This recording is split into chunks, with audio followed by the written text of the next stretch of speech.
How to change language in HBO Max. Hello, everybody, welcome back. If you are wondering how you can change a language on HBO Max, you may just follow the steps. So let's get started.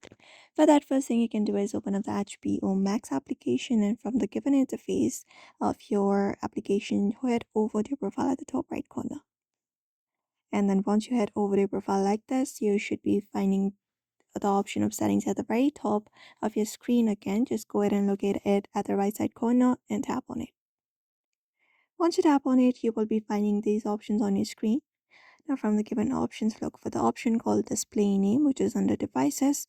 Just go ahead and locate that up and tap on it. And then once you tap on it, it gives you option like in which language you prefer to change your language into. So just go ahead and select up your language. For example, if you want to change it into another, just go ahead and select that and click on OK.